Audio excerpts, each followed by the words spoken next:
স্বাধীনতার ৮০ বছর পেরিয়ে গেছে, আজও তৈরি হলো না সেতু। কাজেই বাঁশের সাঁকো পেরিয়ে করতে হচ্ছে যাতায়াত। জরাজীর্ণ এই ছবি বিটিসির বাঘারপাড় গ্রামের।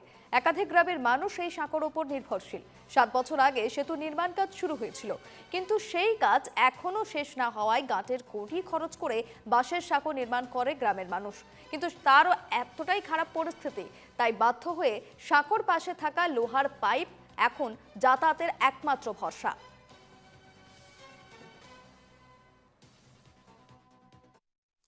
সমাগত ২৬ বিধানসভা নিৰ্বাচনক লৈ সমগ্ৰ ৰাজ্য ব্যস্ত হোৱা দেখা গৈছে।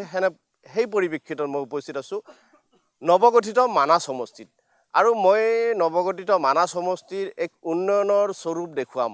কেনে এখন দলং মোৰ কেমেৰা সতীৰ্থ দেখুৱাব, যিখন বাঁহৰ সাঁকো বুলিয়ে ক'ব লাগিব, যিখন দলঙেৰে কিন্তু এই দলঙেৰে বুনমাজাৰ আদিকে কৰি ৭-৮খন গাঁও এই দলঙেৰে যাতায়াত কৰে, যিখন বৰপেটা ৰোড সংযোগী হয়।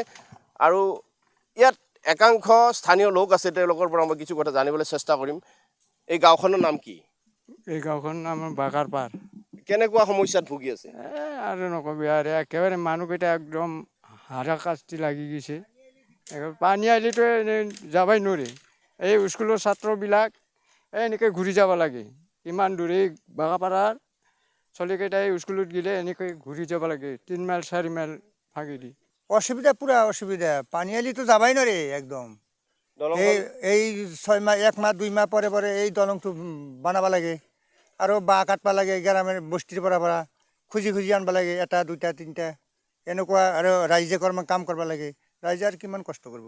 বিভিন্নজনে বিভিন্ন কৈছে যে যিহেতু BTC চৰকাৰ, BPF চৰকাৰ, BTC চৰকাৰ আছে, আৰু ইয়াত BPFৰ এগৰাকী EM আছে আখতাৰ আহমেদ, আৰু তেওঁলোকে ভাবিছে যে তেওঁৰ দ্বাৰা এইখন উন্নয়ন হ'ব। আৰু যিহেতু হাগ্ৰাম মহিলাৰীৰ নেতৃত্বাধীন BPF চৰকাৰৰ অন্তৰ্গত মানাহ সমষ্টি, আৰু এনেধৰণে বিভিন্নজনে বিভিন্ন মত পোষণ কৰিছে।